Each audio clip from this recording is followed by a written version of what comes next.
विद्यार्थी मित्रांनो, डॉक्टर्स बायोलॉजीवरती तुमचं स्वागत आहे. आपण पाहत आहोत reproduction in lower and higher animal. पाठीमागच्या व्हिडिओमध्ये आपण पाहिलं होतं एम्ब्रॉयनिक डेव्हलपमेंट. यामध्ये पाहणार आहोत आपण प्रेग्नन्सी आणि प्लासंटा.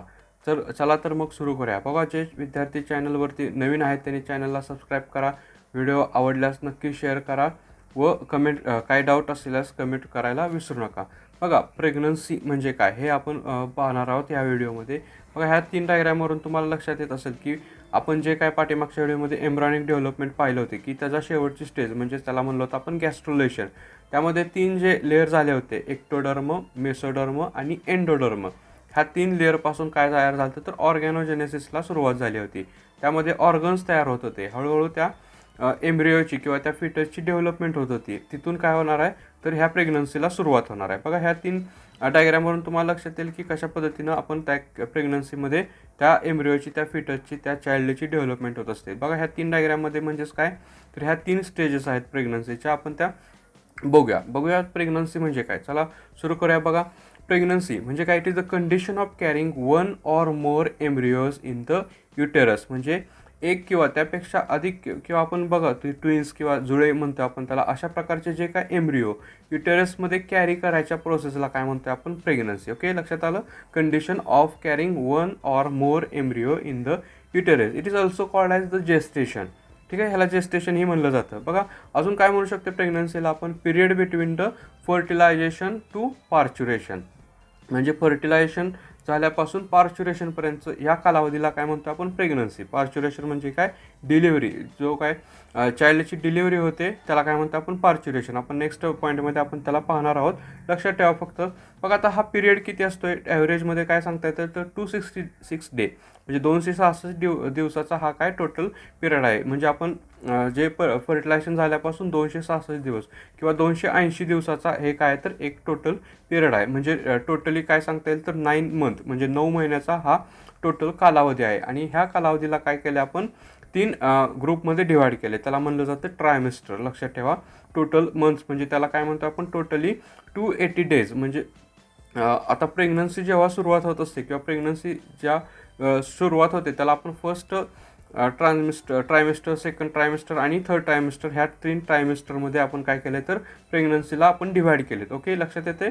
बघा, टोटल महिने आहेत तर 9 महिने. आपण 9 महिन्यांचे काय केले तर 3 मंथचे असे ग्रुप केलेत. फर्स्टमध्ये 3, सेकंडमध्ये 3 आणि थर्डमध्ये 3, अशा 3 ग्रुपमध्ये आपण प्रेग्नन्सीला डिव्हाइड केले. ओके, बघा, आता प्रेग्नन्सीमध्ये सुरुवात बघू आपण की फर्स्ट ट्रायमेस्टर म्हणजे काय. फर्स्ट ट्रायमेस्टर म्हणजे कधी चालू होते तर आफ्टर द फर्टिलायझेशन, म्हणजे फर्टिलायझेशनपासून 12 वीकपर्यंत म्हणजे 3 महिने हे काय असणार आहे तर हा फर्स्ट ट्रायमेस्टर चालणार आहे. आता ह्याच्यामध्ये बघा भरपूर असे radical changes in the mother and embryo. म्हणजे त्या मदरमध्ये आणि एम्ब्रियोमध्ये दोघांमध्ये भरपूर असे चेंजेस हे ह्या मंथमध्ये किंवा फर्स्ट ट्रायमेस्टरमध्ये दिसून येतात. आता अजून ह्यामध्ये काय असतं तर जो काय एम्ब्रियो आहे म्हणजे पहिल्या 2 ते 4 आठवडे म्हणजे in the first trimester the 2 to 4 weeks the embryo receive nutrition directly from the endometrium.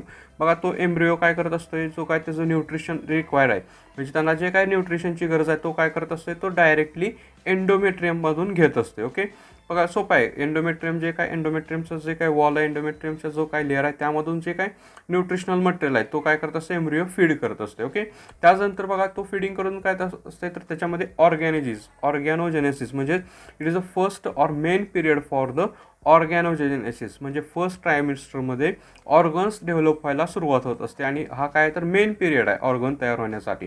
बघा, अजून काय तर at the end of the 8th week म्हणजे 8 आठवड्याच्या शेवटी at the end of the 8th week the major structure in rudimentary form of the new embryo. म्हणजे त्या काय झाले तर नाव एम्ब्रियो म्हणजे त्यामध्ये रुडिमेंटरी चेंजेस झाले. म्हणजे जे काय ऑर्गन्स आहेत ते काय प्राथमिक स्तरावरती आपल्याला दिसू लागतील. जसं की कान, नाक, डोळे अशा काही जे काय ऑर्गन्स आहेत ते रुडिमेंटरी फॉर्म म्हणजे प्राथमिक फॉर्ममध्ये किंवा त्याचं स्ट्रक्चर आपल्याला तिथं दिसू लागते. म्हणजे त्या एम्ब्रियोला आपण काय म्हणतो आता फिटस. ओके, लक्षात येतं. At the end of the 8th week म्हणजे 2 महिने कंप्लीट झाल्यानंतर आपण त्या एम्ब्रियोला काय म्हणतो आता फिटस. ओके, बघा, अजून त्याची लांबी किती झाली 3 सेंटीमीटर इतकी त्याची काय झाली तर लांबी झाली. म्हणजे त्याच्यामधली आर्म किंवा हँड्स, फिंगर, फीट, टोज असे काही जे काय ऑर्गन्स आहेत ते तिथं काय व्हायला लागलेत तयार होऊ लागलेत किंवा आपल्याला तिथं वेल डेव्हलप्ड हे दिसू लागते. त्याचबरोबर जे काय माउथ आहे म्हणजे ते माउथ काय करू शकते, ते ओपन अँड क्लोज करू शकते. ओके, लक्षात येते का? बघा, फर्स्ट 2 मंथमध्ये काय झालं तर तो फिटस काय करू शकतोय, त्याचं माउथ ओपन करू शकतोय. अजून सर्वात महत्त्वाचं बघा, नेक्स्ट काय झाले तर त्यांच्यामध्ये central nervous system, excretory system and circulatory system अशा प्रकारच्या सिस्टीम पण काय व्हायला लागले, त्यांच्यामध्ये डेव्हलपमेंट व्हायला लागलेत. ओके, बघा, circulatory system, central nervous system, त्याचबरोबर एक्सक्रिटरी सिस्टीम अशा प्रकारच्या सिस्टीम तयार होऊ लागलेत. आणि ते एम्ब्रिओ काय करू शकतं, आता आत मूवमेंट करू लागतं. म्हणजे जे एम्ब्रिओ फिटस जेव्हा काय म्हणतो आपण त्याला, तो हालचाल करू लागतं, पाय हलवण्याचे, हात हलवण्याचे अशा प्रकारच्या प्रोसेस करू लागतं. पण त्या मदरला फील होत नाही. ओके, म्हणजे movements of foetus cannot felt by mother. अजून बघा, त्यांच्यामध्ये काय येतं, ॲट द हार्ट, म्हणजे त्याचं हार्टबीट, म्हणजे हार्टबीट पण ह्या ट्रायमिस्टरमध्ये त्याचे चालू होते. म्हणजे हार्ट काय होणार आहे, तिथं हार्टबीट हे पंप, म्हणजे हार्ट पंपिंग चालू होते. म्हणजे त्याचं सर्क्युलेटरी सिस्टीम हे ॲक्टिवेट होऊ लागलेले असणार आहे. अजून बघा, at the end of the first trimester, म्हणजे 3 मंथ जेव्हा कंप्लीट होत असते त्यावेळेस त्या एम्ब्रिओची लांबी किती, 7 to 10 सेंटीमीटर इतकी त्याची लांबी झालेली असते. बघा, त्याचबरोबर मदरमध्ये काय चेंजेस झालेले असतात बघू आपण. त्या progesterone level began high initiated changes in the reproductive system. म्हणजे काय झालं तर त्यात प्रोजेस्टेरॉनची लेवल ही हाय झालेली असते किंवा इन्क्रीजिंग ऑर्डरमध्ये असते. म्हणजे ती लेवल काय होत असते, इन्क्रीजच. का बरं होत असते ती इन्क्रीज, तर ती प्रोजेस्टेरॉन काय करत असते, तर त्या एम्ब्रिओला न्यूट्रिशन प्रोव्हाइड करण्याचं हे काम करत असते. त्याचबरोबर ते काय करणार आहे, तर त्या फिमेल रिप्रोडक्टिव्ह सिस्टीममध्ये, त्याचबरोबर फिमेलच्या बॉडीमध्ये काही मेजर असे चेंजेस करून आणत असतं, जे काय तर प्रेग्नन्सीसाठी किंवा त्या एम्ब्रिओच्या डेव्हलपमेंटसाठी महत्त्वाचे. त्याचबरोबर आपण सुरुवातीला पाहिलं होतं की मेस्ट्रुअल सायकल सस्पेंडेड, म्हणजे आपण प्रेग्नन्सीची सुरुवात तिथूनच पाहिलं की menstrual cycle is the suspended. Okay, ठीक आहे. अजून त्याच बघतोय आपण की प्लासंटा हे डेव्हलप होऊ लागते. म्हणजे त्या फिमेल रिप्रोडक्टिव्ह सिस्टीममध्ये जो काय एंडोमेट्रियमचा लेअर आहे, तिथून प्लासंटाची डेव्हलपमेंट तिथं स्टार्ट झालेली असते. म्हणजे तो मॅटर्नल पार्ट ऑफ प्लासंटा. आपण प्लासंटामध्ये आपण त्याला डिटेलमध्ये बघणार आहोत. अजून बघा, मदरमध्ये महत्त्वाचा चेंजेस काय, तर मॉर्निंग सिकनेस हा एक त्याच्यामध्ये मदरमध्ये तो सिकनेसपणा आपल्याला दिसून येतो. म्हणजे काय, नोसेना, वोमिटिंग किंवा मूड स्विंग, अचानक मूड बदलणे अशा प्रकारचे सिम्पटम्स हे मदर्समध्ये दिसून येत असतात. ओके, फर्स्ट ट्रायमिस्टर समजला का? बघा, यामध्ये काय काय बघितलं आपण, major changes in mother and embryo. अजून काय झालं तर त्याच्यामध्ये एंडोमेट्रियमपासून ते एम्ब्रिओ काय करत असते, फूड घेत असते किंवा न्यूट्रिशन घेत असते.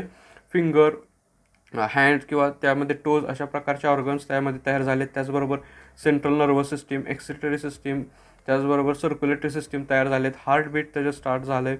आणि मदरमध्ये प्रोजेस्टेरॉन लेवल इन्क्रीज झाले. त्यामुळं मेस्ट्रुअल सायकल तिथं सस्पेंड झालेले असते. युटेरसची साईज तिथं हळूहळू इन्क्रीज होत असते.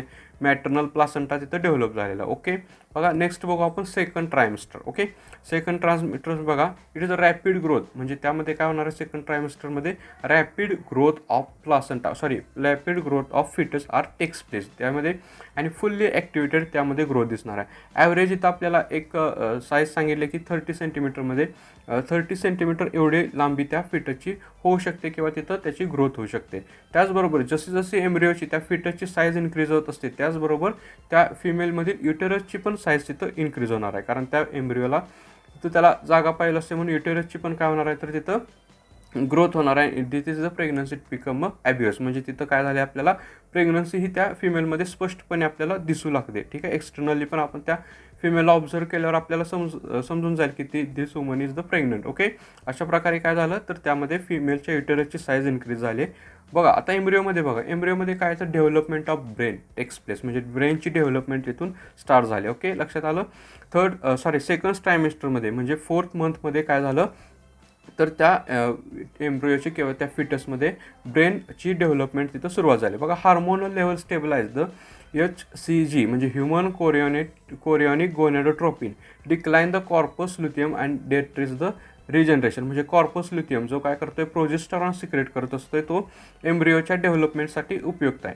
मग जशी जशी एम्ब्रिओची डेव्हलपमेंट होत असते त्यावेळेस तो प्लासंटा काय करू लागतोय, तर HCG म्हणजे ह्युमन कोरियॉनिक गोनेडोट्रोपिन हे हार्मोन सिक्रेट करत असतोय.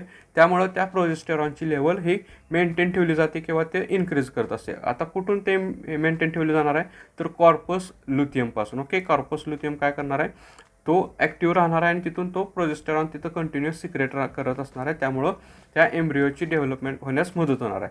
बघा, placenta completely takes over the production of progesterone which maintain the pregnancy. आता जे काय कॉर्पस ल्युटियम प्रोजेस्टेरॉन तयार करत होतं, आता ते काम कोण करतं आहे? प्लासेंटा. ओके, प्लासेंटामधून पण प्रोजेस्टेरॉनची डेव्हलपमेंट किंवा सिक्रेशन होणार आहे आणि ते हार्मोन प्रोजेस्टेरॉन काय करणार आहे तर मेंटेन, म्हणजे पूर्ण प्रेग्नन्सी मेंटेन करायचं काम करणार आहे. आता बघा, आता नेक्स्ट आता कोणता वीक चालू आहे? 8 to 20 week delivery date can be established. आता आपण काय करू शकतोय, म्हणजे 4th महिन्याच्या म्हणजे 4थ्या महिन्याच्या ज्या सुरुवातीला किंवा 18 to 20 वीक्समध्ये काय करू शकतो आपण, त्या एम्ब्रिओला सोनोग्राफीच्या सहाय्यानं ऑब्झर्व करू शकतोय. म्हणजे आपण प्रेग्नन्सीची डेट किंवा डिलिव्हरी डेट आपण काय करू शकतोय, प्रिडिक्ट करू शकतो किंवा आपण ते मांडू शकतोय. कशा पद्धतीनं? तर आपण with the help of the ultrasound, म्हणजे त्याला काय म्हणतो आपण, सोनोग्राफीच्या सहाय्यानं आपण तो फिटस डेव्हलपिंग एम्ब्रिओ चांगल्या पद्धतीने ऑब्झर्व करू शकतो आणि ज्या कधी डिलिव्हरी होईल हे आपण काय करू शकतो, तर एक तारीखचा आपण प्रिडिक्ट करून अंदाज काढून आपण ती डिलिव्हरी डेट्स आपण सांगू शकतोय. आता बघा, प्रेग्नन्सीमध्ये आपण ती सोनोग्राफी केल्यानंतर आपल्याला काय काय दिसू शकते, त्या त्या फिटसच्या हेडवरती आलेले हेअर्स किंवा आयब्रोज किंवा आयलॅशेस अशा प्रकारचे किंवा एअर पिन्ना अशा प्रकारचे जे काय बारीक ऑर्गन आहेत, ते छोटे ऑर्गन्स आहेत, हे पण आपण त्या एम्ब्रिओमध्ये पाहू शकतोय. बघा, अजून त्या बेबीमध्ये काय झालं तर तो न्यूबॉर्नच्या हाईप साईजमध्ये तो इथं पूर्णपणे डेव्हलप झाला आहे. म्हणजे काय झालं तर इथं डेव्हलपमेंट पूर्णपणे म्हणजे ऑर्गनची किंवा प्रत्येक पार्टची डेव्हलपमेंट नॉर्मली हे काय झालं बेटर किंवा चांगल्या पद्धतीने किंवा फुल्ली डेव्हलप्ड इथं होत असते.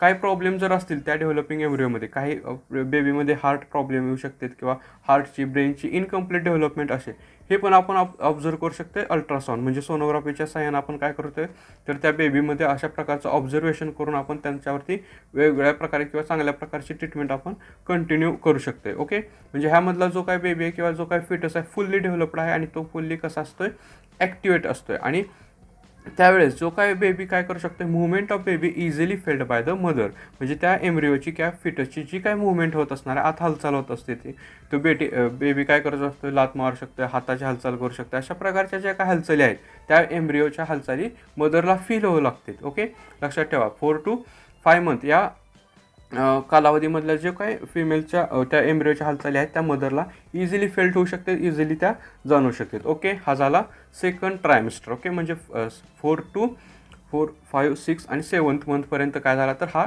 ट्रायमिस्टर कंप्लीट झाला.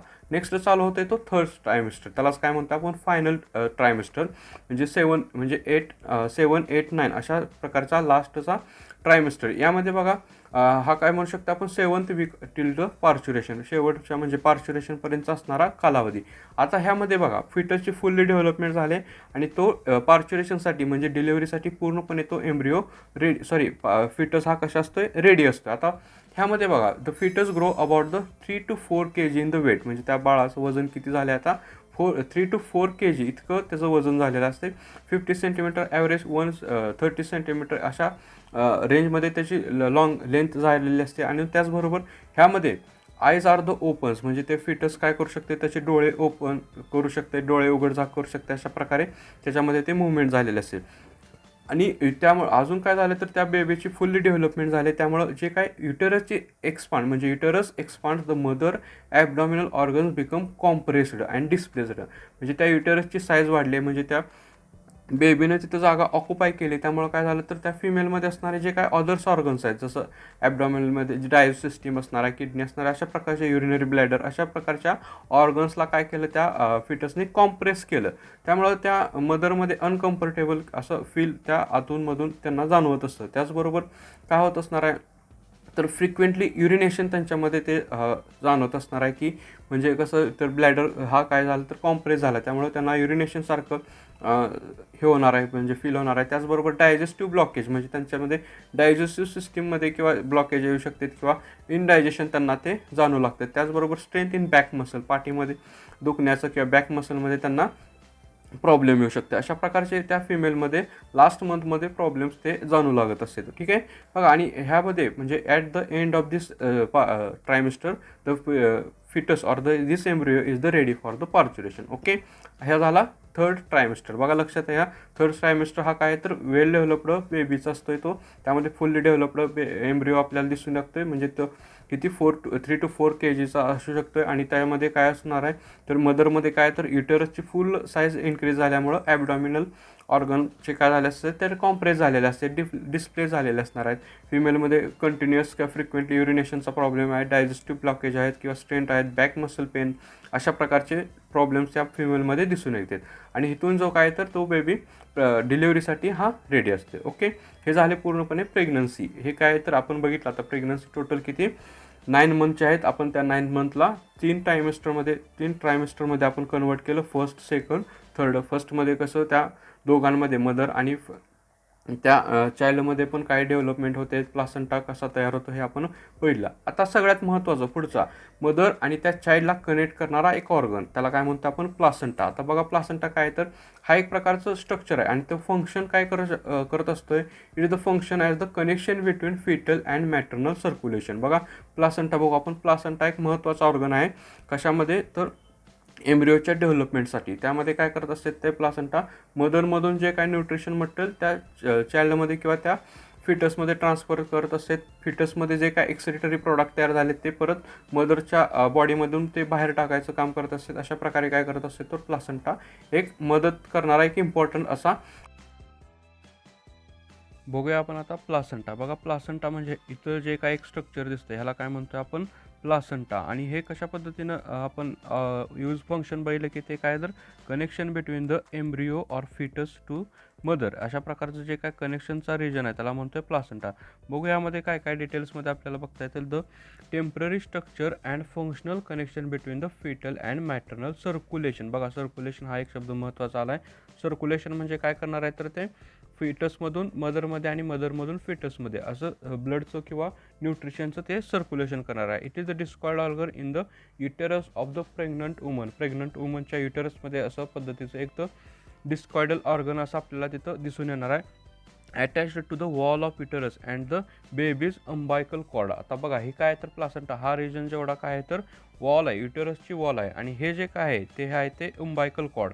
हे कुठून बेबीच्या अंबायकल रिजनपासून ते अराईज झालेलं असतं आणि ते ह्या प्लासेंटाला अटॅच झालेलं असतं. अंबायकल कॉर्ड म्हणजे काय तर मराठीमध्ये आपण त्याला काय म्हणतोय नाळ.